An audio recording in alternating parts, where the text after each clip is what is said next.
Kate is not saying anything. She's just looking at the adults with their eyes wide open and listening to their stories. A few days ago, she was living in village Mereti, Gori area, in her beautiful big house. It took her family members a couple of fearful and struggling days to escape the Russian bombs and bullets. Grandfather, Otar Eliashvili.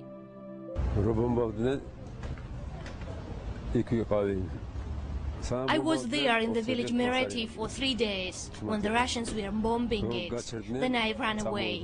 At Kviavi, Ossetians seized us, 20 people, and took us by bus to Trinvali. Before reaching Trinvali, our bus hit the other car and turned over. That's where I hurt my arm, but I managed to run away. He had been walking for 6 hours under the hissing bullets and bombs, but the most horrible picture is the execution of the young man in front of him.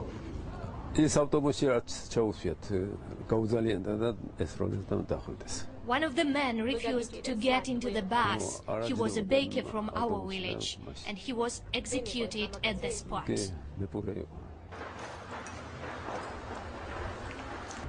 The administrator from our village was hiding in the cornfield. He was also caught and executed. The houses were looted and burnt down. If someone dared to utter a word, he would be shot by the Russians and Ossetians. Kate's father, Archil Eliashvili. Our village was besieged by the Russians. The young people were hiding for 3 days. On the 3rd day, the Russian soldiers entered the village and started looting the houses and setting them on fire. They managed to escape.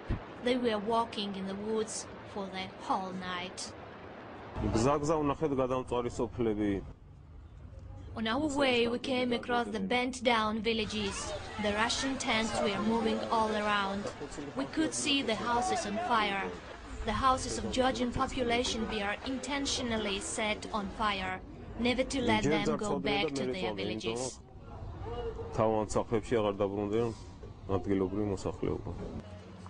Kate's mother, Nino Bayadze, 7 months pregnant. At first time there were shootings, then we got used to that. Shootings were quite common from Ossetian side. Sometimes we are bombed as well. When our side started to answer them with fire, I got scared and ran to Gori. But there was the same. From there I went to Kaspi, but the Russian bombs reached us there as well. After a few horrible days, I managed to get to Tbilisi. Kate is living in one of the kindergartens with her family, in the temporary refugee shelter, playing with the other kids. All of them have their own story of the war, though the main author of all this is Russia. Kate does not say a word. She knows that this black ribbon flag belongs to her country, and she has to live, hoping for going back to her